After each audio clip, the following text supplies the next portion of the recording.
Povo de Deus, Ezequiel, capítulo 45 e 46. Você já sabe, nós estamos em um contexto ali onde há instruções para quando o templo for reerguido, as normas, né, uma recapitulação, né, e algumas pequenas modificações na forma como esse templo tem que ser construído. E aqui não fala só apenas da. Aqui nesse ponto já não se fala especificamente de medidas, né? Mas sim do cerimonial, né? Fazendo uma recapitulação de como tem que ser o cerimonial.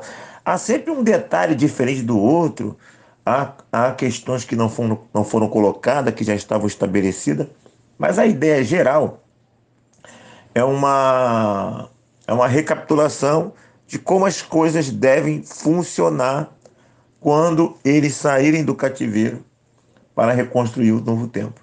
Há sempre aquela visão também escatológica de uma questão futura, né? De dados que podem ter relação com o futuro, ok?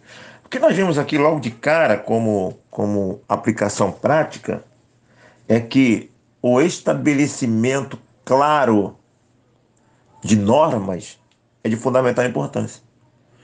Toda organização, família, igreja, trabalho, faculdade, qualquer ajuntamento de pessoas, é necessário que se tenha documentos escritos que estejam muito bem claro, muito bem estabelecido a função, né? As regras de funcionamento, de comportamento individual e coletivo. No caso das igrejas batistas, nós temos aí os estatutos, não é isso? Existe também um documento que nós não usamos ainda, que é uma falha nessa, há muito tempo já não existe. E o regimento interno, né? Tem as resoluções das assembleias, então tem as doutrinas, tudo isso aí são documentações, são coisas escritas para que todos observem e todos possam ter um mínimo de unidade, né? Para que possam caminhar junto e adorar junto. Sem regras, sem normas bem estabelecidas, bem claras, não tem como ter convivência, né? O país tem as leis, tem a lei federal, a lei estadual, a lei municipal, né? Tem os legisladores. Então, tudo isso é necessário para que a norma aconteça, para que as coisas possam fluir naturalmente, é a aplicação prática. Então, nós como igreja, nós precisamos lutarmos, prezarmos para que essas normas escritas possam estar modernas, bem estabelecidas, não é isso? E de maneira muito clara, para quando houver necessidade, é só recorrer ao que já está escrito, né? É isso que nós temos aqui, não só aqui no livro de Ezequiel, mas em toda a trajetória bíblica, Deus sempre se preocupando em colocar tudo bem definido. Mesmo colocando tudo bem definido, as pessoas já não obedecem, mas pelo menos quando desobedecer, não tem como fugir. Está aqui, ó, você tem consciência disso. Ok? É isso que eu penso que é uma das lições práticas que nós podemos tirar dessas normas aqui. Versículo 8: Esta terra será a sua possessão em Israel. Os meus príncipes nunca mais oprimirão o meu povo. Está vendo? Está falando de opressão da parte da liderança. Esse foi o grande problema de Salomão. Um dos grandes, não, o grande problema de Salomão foi a idolatria, mas um dos grandes problemas de Salomão foi a exploração do povo. Explorou muito o povo nos impostos. É isso? Versículo 10: Tereis balança justa, né? Isso aí é um problema que desde a antiguidade, né? Fraude nos julgamentos, injustiça no julgamento, né? A corrupção sempre existiu no mundo e sempre houve o combate. Ó, na hora de você julgar, você julga justamente. Na hora de fazer um negócio, você faz um negócio justamente, não faz um negócio com fraude, com corrupção. Então, é isso que está colocado aqui. E um detalhe muito interessante nesse capítulo 45 é o versículo 20. Assim também farão no sétimo dia do mês, por causa dos que pecam por ignorância e por causa dos simples. Assim expiarei o pecado. Então, faz menção aqui ao pecado por ignorância. É isso. O Salmo 19, ele faz menção a essa questão do pecado por ignorância. O salmista fala para Deus o livrar, né, dos pecados que ele mesmo nem tinha sabido, não tinha nem consciência que ele tinha pecado. Né? Inclusive, existe uma norma no Brasil, né, acho que no mundo, né? Você não tem como querer se justificar por não saber da lei. Se a lei existe, você é responsável. É bem verdade que isso aí é bem absurdo em alguns aspectos, né? Porque nem mesmo quem faz a faculdade, né, de direito conhece todas as leis no sentido de saber interpretar. Quantas pessoas ficam reprovadas de uma prova da OAB? É isso. E o número de reprovação é muito grande. Porque as pessoas simplesmente não compreenderam aquilo. Né? Não basta você ler e você ouvir como você está ouvindo aí agora. Você tem que ler, ouvir e compreender. Se você não compreendeu, você não tem como praticar. Você vai praticar errado. Ah, mas você é obrigado. Pô, obrigado. É muita lei, né? Mas a verdade é que a lei não vai considerar a sua limitação. Então, todos têm que se esforçar para entender o máximo possível e compreender e praticar.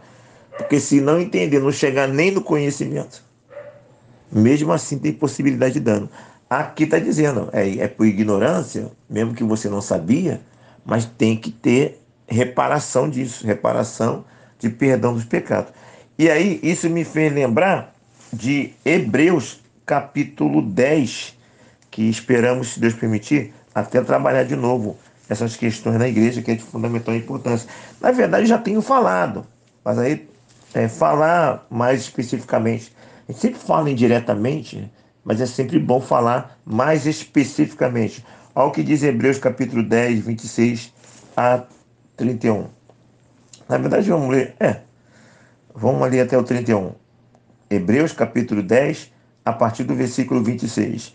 Porque se vivemos deliberadamente em pecado, depois de termos recebido o pleno conhecimento da verdade, já não resta sacrifício pelos pecados. Nós estamos na nova aliança, né? Nós estamos na nova aliança. É bem verdade que sempre tem resquício da velha aliança também, né? Mas olha só os princípios aqui. Olha aqui o que está dizendo aqui. Pelo contrário, certa expectação horrível de juízo e fogo vingador prestes a consumir os adversários. Sem misericórdia, morre pelo depoimento de duas ou três testemunhas quem tiver rejeitado a lei de Moisés. Viu? De quanto mais severo castigo julgais, vós será considerado digno aquele que calcou aos pés do Filho de Deus e profanou o sangue da aliança, com o qual foi santificado, ultrajou o Espírito da graça. Ora, nós conhecemos aquele que disse: A mim pertence a vingança, eu retribuirei. E outra vez, o Senhor julgará o seu povo. Horrível coisa é cair nas mãos do Deus vivo. Então ele faz uma comparação. Se com Moisés já era rígido, se alguém pecasse contra a lei dada por Moisés, quem dirá pecar deliberadamente contra a lei dada por Cristo, pecar contra o Cristo? Então a comparação é interessante porque se era rígido lá, se tinha consequência lá, muito maior tem consequência aqui, porque nós estamos falando de Jesus Cristo. E aqui está se falando de pecado deliberado. Aí o que eu sempre falo com a igreja? Ó, existe o pecado planejado e existe o pecado impulsivo. Né? Aquele pecado que do nada assim você cometeu, e depois que tu cometeu já foi, já era, já falou que não devia, já pensou que não devia, foi um estalo, foi tipo um acidente, né, que acontece, assim, uma coisa que acontece inesperadamente. Vai lá, pede perdão, resolve, tem um peso. Agora, antes de fazer, ter a consciência que é errado. Ir lá e fazer, olha só, não é só ir lá e fazer, é permanecer. Percebeu a diferença? É? Então, é permanência. Aí é complicado. Vivermos, se vivermos deliberadamente, é uma vivência. Porque tem coisa que você sabe que é pecado, mas a pessoa está em um vício, a pessoa está numa situação que ela é impulsionada, ela fica resistindo àquilo, ela sabe que é pecado, ela vai e cede, ela faz. Mas ela foi lá e fez, aconteceu, ela se arrependeu, abandonou. Entendeu? É diferente. Ou dependendo de uma situação de vício, ela fez, ela abandonou, ela fez, ela continuou resistindo para não fazer de novo. Deus está vendo que ela está constantemente brigando contra aquilo. E Deus está vendo que ela sinceramente quer abandonar, ela não quer aquilo para a vida dela, seja o pecado que for, aí faz total diferença. Ela continua com o pecado? Continua. Ela precisará pedir perdão e se livrar? Continuará, mas ainda tem possibilidade dela se livrar e ser perdoada. Quantas vezes ela cair enquanto ela estiver lutando. Agora, aquele que, ou aquela que faz, ela não luta, ela quer, já era, já era. Não há luta nenhuma. A pessoa já se entregou, tem prazer naquilo. Já era. Então, o Ezequiel aqui, ele faz menção a essa pecado por ignorância, né? Então, toda uma lei estabelecida, ó, então, revista, é uma revisão geral das normas que deveriam é, reger a vida deles quando voltassem do cativeiro. E o capítulo 46 é uma continuidade, né, das orientações sobre essas normas. E o que me chama a atenção aqui são as ofertas voluntárias, né, que não são obrigatórias, né, mas são voluntárias. E aqui no versículo 46, versículo 13, fala o seguinte: prepararás um cordeiro de um ano sem defeito em holocausto ao Senhor. Ó, cada dia, né, manhã após manhã. Aqui está até um pouco detalhado, resumido, né? Olha o versículo 14, 15.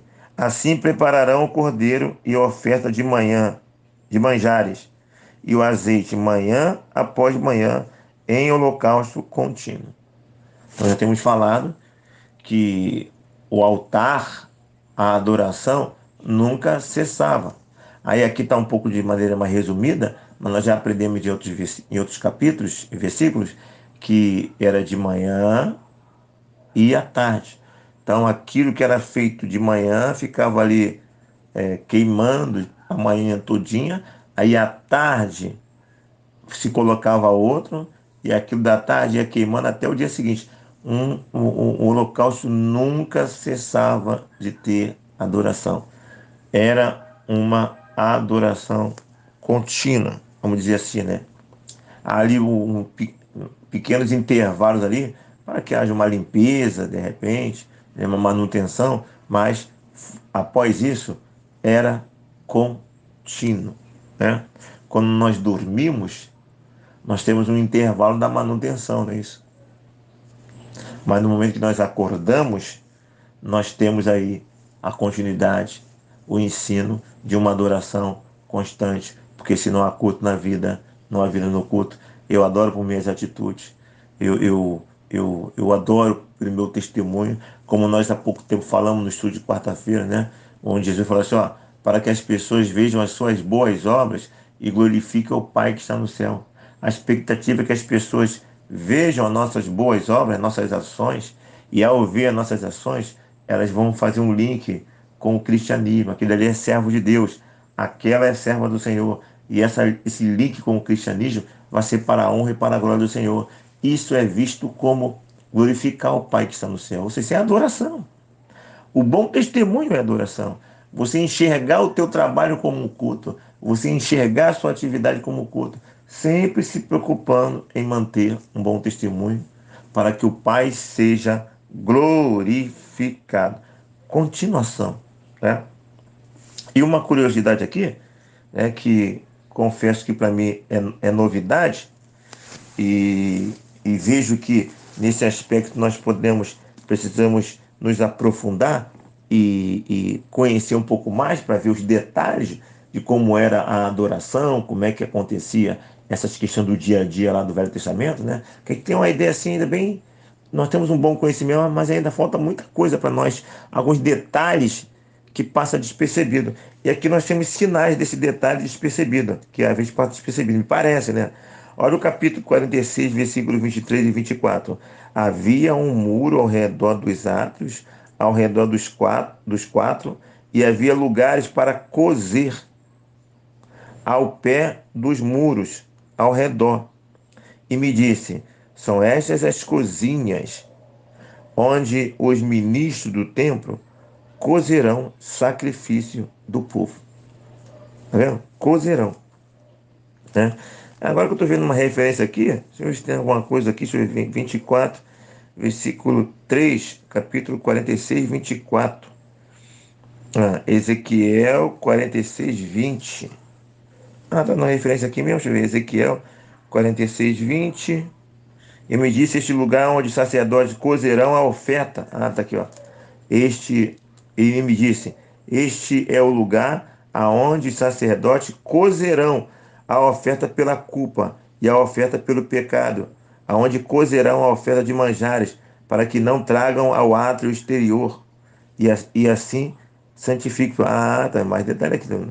Eu falei do versículo 23 e 24, mas eu só consegui ter esse pensamento quando eu li o versículo 24. Eu passei pelo versículo 20, a minha mente não despertou para isso. Quando eu chego no versículo 23 e 24, a minha mente desperta para isso. Porque aqui está falando menção a um ato de cozer, de cozinhar.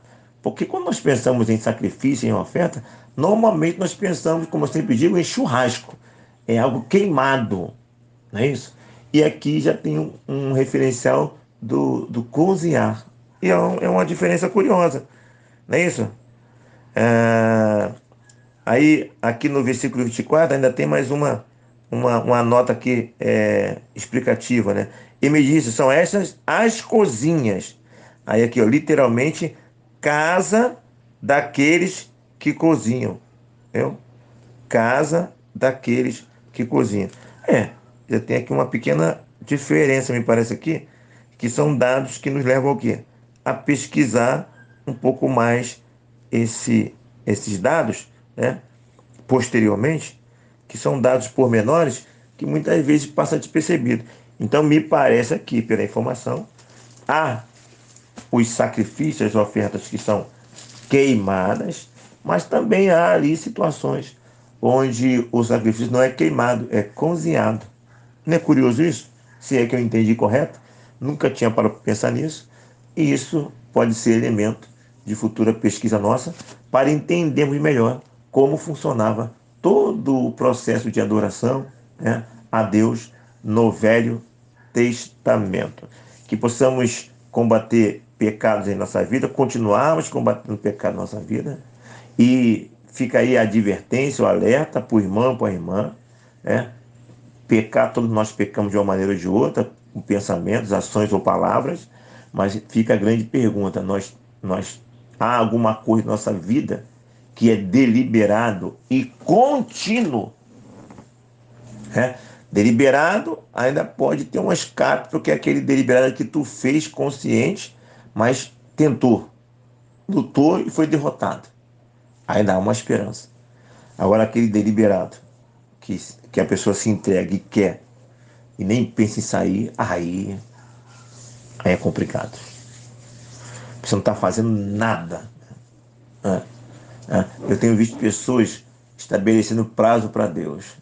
Não, isso aqui realmente está errado e um dia nós vamos resolver esse negócio aí. Fica tranquilo, nem se incomoda com aquilo. Na verdade, já se acostumou com aquilo.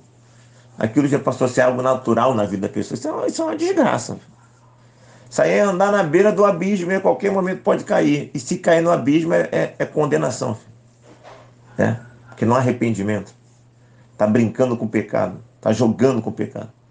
Então, se você que está me ouvindo está nessa situação, corra disso, né? E a questão também das normas, que possamos lutarmos para que as nossas normas, nossas leis, né, nossos princípios estejam escritos, muito bem escritos, muito claros, para que possamos recorrermos a eles quando necessário.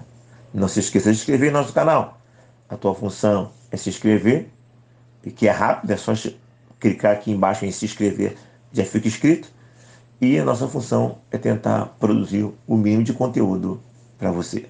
Aqui, Pastor Renê, pense em todas estas coisas e que Deus nos abençoe.